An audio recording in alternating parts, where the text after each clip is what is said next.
No outono de 2024, um evento alarmante aconteceu na Ucrânia e no Ocidente. Mais de 10 mil soldados norte-coreanos chegaram à Rússia e sua presença gerou grande preocupação.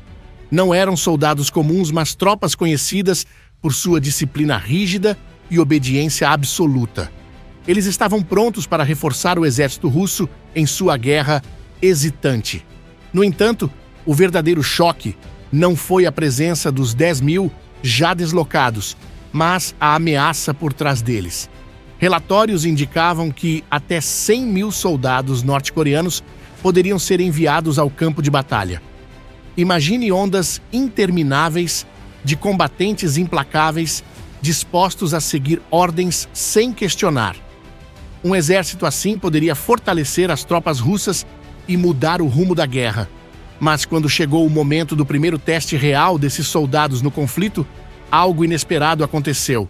Em vez de abalar as forças ucranianas ou mudar o curso da guerra, esses reforços fizeram algo impensável. Atiraram nos próprios aliados. Os norte-coreanos abriram fogo contra soldados russos que deveriam apoiar. Esse incidente chocante marcou um novo capítulo humilhante na já problemática campanha militar da Rússia. O episódio aconteceu na região de Kursk, no oeste da Rússia, onde as tropas norte-coreanas foram enviadas para ajudar a retomar o território. Em agosto, as forças ucranianas haviam lançado uma ofensiva, cruzando a fronteira e capturando cerca de 500 quilômetros quadrados de território russo.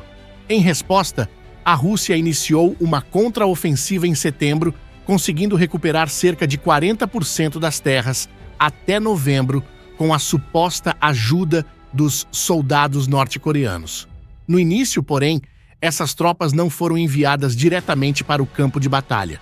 Em vez disso, foram encarregadas de cavar trincheiras, construir fortificações e realizar tarefas pesadas que os soldados russos, já exaustos, não conseguiam mais cumprir. Isso permitiu que os russos se concentrassem nos combates na linha de frente. Mas, quando os confrontos se intensificaram em Kursk, os norte-coreanos finalmente foram enviados para lutar. E agora sabemos por que essa decisão foi adiada. No dia 14 de dezembro de 2024, imagens da inteligência ucraniana revelaram o que aconteceu. Um grupo de soldados norte-coreanos abriu fogo contra veículos russos. Sim, foi um caso de fogo amigo, mas não um erro comum. O incidente resultou na morte de 8 soldados russos. E o mais chocante, essas vítimas não eram soldados comuns, mas membros dos batalhões Akhmat, conhecidos como alguns dos guerreiros mais temidos e leais da Rússia. Os soldados norte-coreanos afirmaram que receberam ordens diretas de Kim Jong-un. Segundo sua versão, os soldados russos os trataram de forma humilhante, o que levou Kim a ordenar que atirassem neles como forma de represália. Para ele, qualquer desrespeito contra a Coreia do Norte ou sua liderança era inaceitável. O que deveria ser uma demonstração de força acabou se tornando mais uma humilhação devastadora para a Rússia. Se você acompanha a guerra na Ucrânia, provavelmente já ouviu falar dos infames combatentes kadyrovitas. Essas tropas fazem parte das forças mais brutais e eficazes do arsenal russo. Desde o início do conflito, sua reputação precede suas ações. As forças especiais Akhmat, oficialmente conhecidas como o 1º Regimento Especial Motorizado, são uma unidade de elite. Diferente de divisões militares convencionais, esses batalhões são compostos, em grande parte, por voluntários não chechenos de toda a Rússia, unidos pela lealdade ao presidente checheno Ramzan Kadyrov. Kadyrov é um dos aliados mais próximos de Vladimir Putin e um fervoroso apoiador do governo russo. Sob seu comando, esses combatentes foram enviados aos pontos mais perigosos de conflito, tanto na Síria quanto na Ucrânia. Mas os kadyrovitas não são conhecidos apenas por sua brutalidade no campo de batalha. Sua influência vai além do combate e seu envolvimento nessa guerra mostra o quão complexa e fragmentada a aliança russa realmente é. Agora resta saber como o Kremlin reagirá a essa traição vinda de um aliado inesperado. Os civis vivem aterrorizados com as táticas brutais dessas tropas. Acusações de estupro, perseguições a direitos humanos, torturas, execuções extrajudiciais e sequestros tornaram-se comuns onde quer que passem. Antes da invasão da Ucrânia, estima-se que Kadyrov tenha enviado cerca de 19 mil desses combatentes. No início do conflito, suas forças foram encarregadas das missões mais perigosas e violentas, incluindo a execução de desertores e ataques brutais. Os kadyrovitas se tornaram sinônimo de terror e eficiência. O envio dessas tropas para Kursk não foi apenas para retomar território, mas também para enviar uma mensagem clara. A Rússia estava determinada a manter sua posição a qualquer custo. Eles tinham a missão de mostrar que, mesmo em uma das regiões mais disputadas da guerra, poderiam resistir e alcançar resultados, independentemente das dificuldades. No entanto, apesar de sua reputação temida, os kadyrovitas não foram derrotados pelos ucranianos, emboscados ou capturados pelo inimigo. 8 desses soldados de elite caíram nas mãos de seus próprios aliados. Os responsáveis foram soldados norte-coreanos que, por falta de treinamento adequado, não conseguiram distinguir entre aliados e inimigos. A ironia é cruel. Uma unidade temida por sua disciplina e brutalidade foi dizimada por tropas desorganizadas que deveriam lutar ao seu lado. Mas como algo assim pôde acontecer? Segundo a inteligência de defesa ucraniana, GUR, a explicação é simples: uma falha de comunicação devastadora. O problema da língua, muitas vezes ignorado, tornou-se um fator decisivo em meio ao caos da guerra. Tentar coordenar ataques sob fogo intenso com companheiros que não entendem uma única palavra do que é dito pode ser fatal. O GUR já vinha alertando há tempos que a barreira linguística entre russos e norte-coreanos era uma bomba relógio prestes a explodir. Mas os oficiais russos estavam confiantes de que poderiam integrar os soldados norte-coreanos com um curso intensivo de termos militares básicos.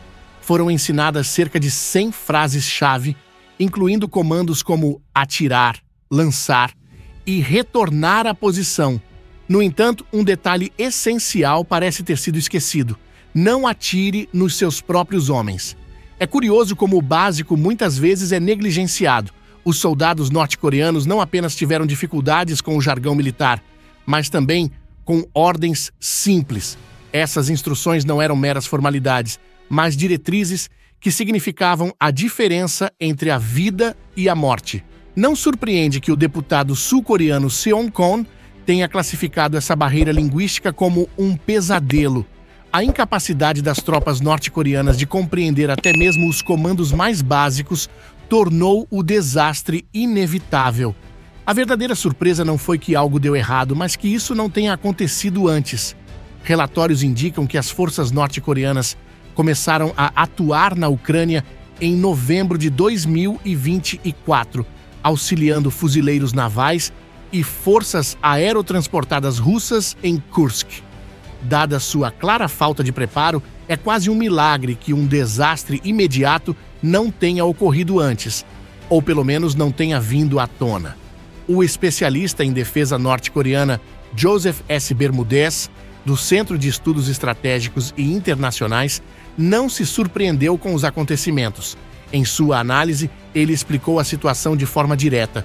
Tentar conduzir operações de combate com uma força aliada que não fala sua língua cria problemas reais. Não há curso intensivo ou dicionário militar que consiga preencher essa lacuna.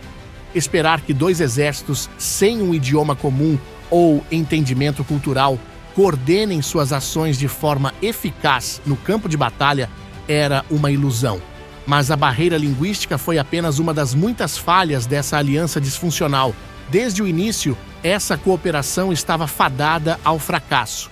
Uma gravação de áudio interceptada em outubro de 2024 revelou o caos que tomava conta dessa parceria. No áudio vazado, um soldado russo frustrado reclama que seus superiores não faziam ideia de como lidar com os norte-coreanos. Para piorar, havia apenas um intérprete para cada 30 soldados, tornando qualquer operação um verdadeiro pesadelo logístico. O episódio em Kursk foi apenas mais um reflexo do desastre que essa aliança sempre foi. A gravação vazada, repleta de palavrões, expõe a desorganização e o péssimo planejamento dessa aliança desde o início. Mas, considerando as circunstâncias, essa falta de coordenação não é surpresa. Por um lado, os soldados russos já estavam exaustos e desmoralizados após meses de combate. Agora precisavam integrar tropas estrangeiras, o que não foi nada fácil, em parte devido a preconceitos enraizados no exército russo. Segundo o especialista em defesa norte-coreana Joseph S. Bermudez, o racismo dentro das fileiras russas é significativo, apesar da diversidade étnica do país. Essa hostilidade ficou evidente na gravação de áudio vazada, onde soldados russos zombam dos norte-coreanos e até confundem suas nacionalidades.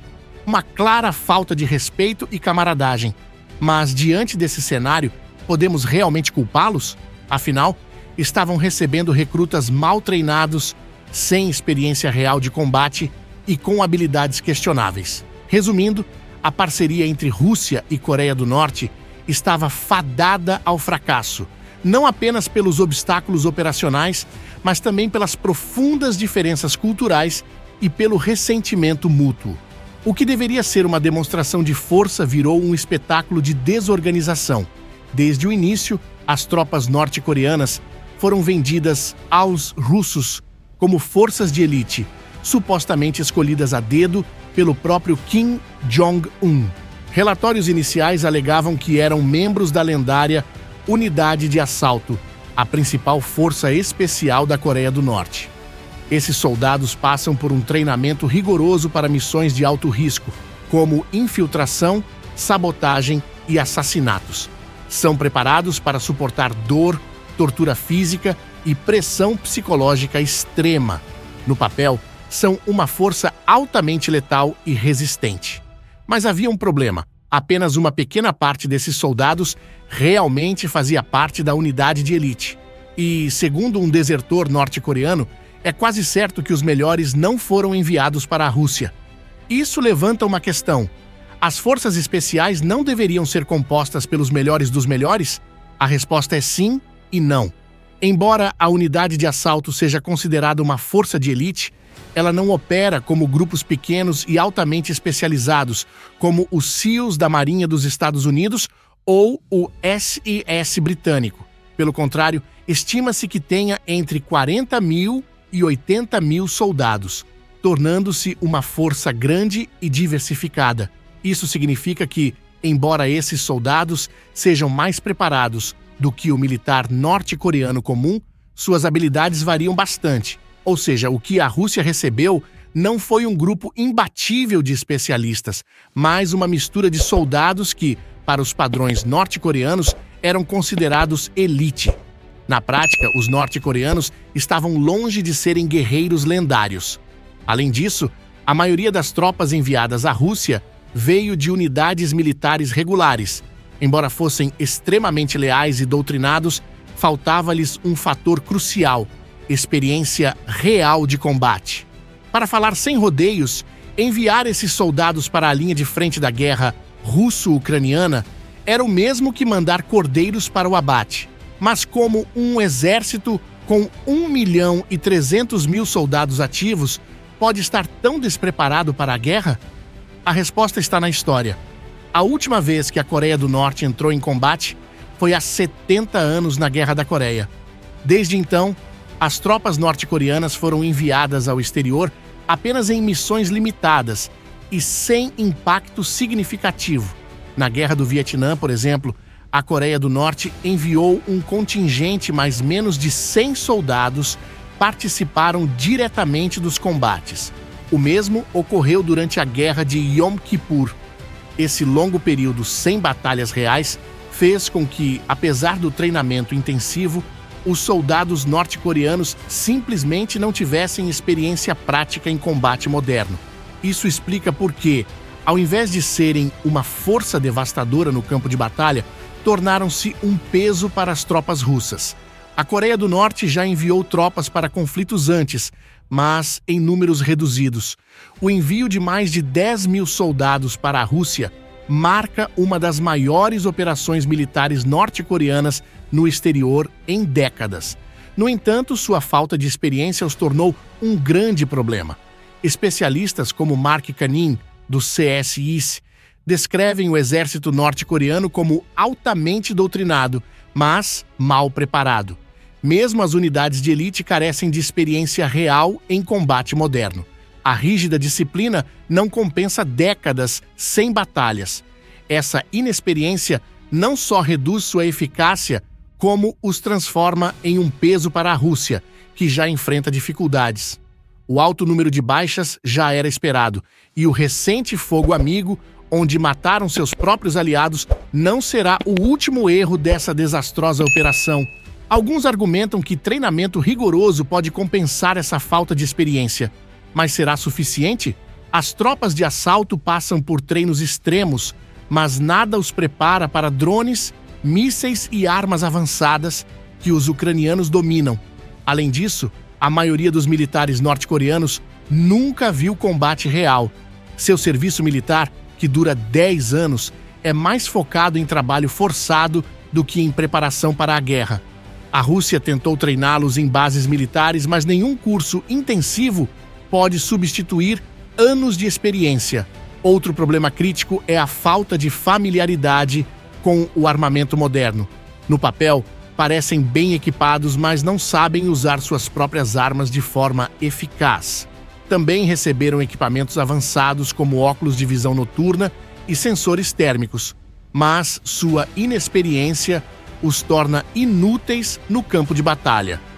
Na prática, os norte-coreanos não são guerreiros temidos, mas bucha de canhão.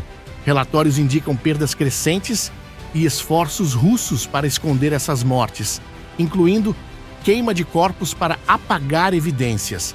Mesmo com altas baixas diárias, Moscou continua enviando mais soldados para Kursk. No entanto, surge uma dúvida: o fogo amigo foi apenas um erro ou um sinal de revolta silenciosa? Se cairmos, vocês caem conosco? O que você acha? Deixe sua opinião nos comentários.